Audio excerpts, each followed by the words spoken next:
একবার যদি বাড়ি আসার কথা মন হয় তাহলে মনটাকে স্থির করাতে পারি না যে কখন বাড়ি যাব। আবার যখন আসতে মন চায় না তখন জোর করে কেউ আনতে পারে না। এটাই হলো মেয়েদের জীবন, তাই না? তবে মেয়েরা অনেক মায়াবতী। দেখেন এখন আমি এই সংসার ছেড়ে যাবো, এই সংসারের সব কিছুই দেখে যাচ্ছি কোথায় কি হচ্ছে, আবার এসে তো এই সংসারে আমাকে থাকতে হবে। তাই সব কিছু ঠিকঠাক করে রেখে গেলে আমার জন্য সুবিধা।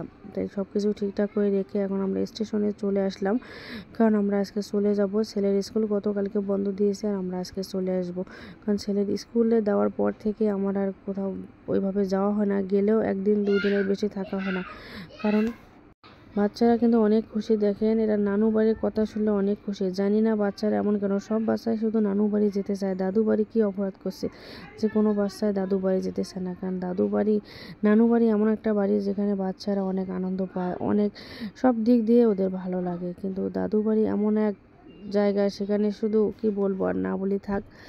তবে হাজব্যান্ডকে রেখে আসতেও অনেক কষ্ট হচ্ছে, কারণ বেচারা এই 5-6 দিন রমজান মাস একা একা থাকবে, কি খাবে না খাবে অনেক টেনশন। রান্না করে দিয়ে আসি, তারপরে অনেক টেনশন হয়, কারণ আমাদের ভাগ্য এত পরিমাণে খারাপ, কখনো একসঙ্গে যেতেও পারি না, আবার একসঙ্গে আসতেও পারি না ঈদের সময়।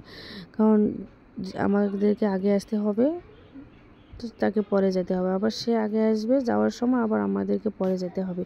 কারণ এটা হলো জীবন, চাকরি জীবন এমন একটা জীবন, ছুটি দিলে আসতে পারলেও, না দিলে না আসতে পারলেও। তবে সবাই দোয়া করবেন, আমরা যেহেতু আসতেছি আমার হাজব্যান্ডও যেন ঈদের আগের দিন আমাদের সাথে এসে ঈদ করতে পারে। এখন বাচ্চারা তো কি বলবো, এদের তো শুধু খিদাই লাগে, যা দেখে তাই এদের খিদা লাগে। এখন দুজনে খাইতেছে, আর আমার বাচ্চা থেকে কেমন লাগতেছে অবশ্যই কমেন্টস করে জানাবেন। এখানে কিন্তু আমার একটা ছেলে একটা মেয়ে, আবার কেউ অন্য কিছু ভাবিয়েন না, কারণ ছোটো বাচ্চা যে পোশাকে কমফোর্টেবল ফিল করে সে পোশাকেই পরিয়ে দিই, কারণ বাচ্চারা যে পরিমাণে গরম, এই পোশাকগুলো এদের জন্য কমফোর্টেবল, তাই এগুলোই পরাই দিই। এখন এরা দুজন, একজনের যে ঘুম ধরছে অলরেডি, ট্রেন তো আমাদের ছেড়ে দিয়েছে, ঘুম ধরছে, কারণ 2টা বাচ্চা ঘুমাইলে অনেক ঝামেলা। তবে আজকে আমার কোনো নিয়ত ছিল না, নিয়ত ছাড়াই আসছি।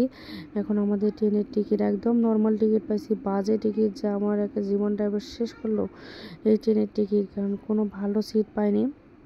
হোক, অবশেষে আমি কিন্তু এসে নামেই বললাম আমার বাবার বাড়ির এলাকায়, মানে শ্বশুর বাড়ির এলাকায়, যাই বলেন আমার নিজস্ব এলাকায়। এখন আসলে আমার আব্বু আমাকে নিতে গেছিলো, এখন আমরা অটো করে আসতেছি। এখন অটো যে পরিমাণে ঝাঁকনি দিচ্ছে আপনারা দেখেই বুঝতে পারছেন, এটা হলো এই যে তিস্তা নদী, তিস্তা ব্রিজ। এখন তিস্তা ব্রিজের নাম শুনে বুঝে নেন আমার বাসা কোথায়। তিস্তা ব্রিজের কাছাকাছি তো হবে, এখন বুঝে নেন কোথায় যে তিস্তা ব্রিজ। তবে পানি নেই নদীতে, তারপরে অনেক ভালো লাগে, তিস্তা ব্রিজে গেলে অনেক ভালো লাগে। আমি অন্য সময়, এখন আমাদের প্রায় বিকাল 5টা বাজে, না হলে কিন্তু তিস্তা ব্রিজে একটু দাঁড়াতাম। এখন আমি অবশ্যই বাসায় এসে পড়লাম। সবাই ভালো থাকেন, সুস্থ থাকেন, আল্লাহ হাফেজ। আর জার্নি করে অনেক কষ্টকর।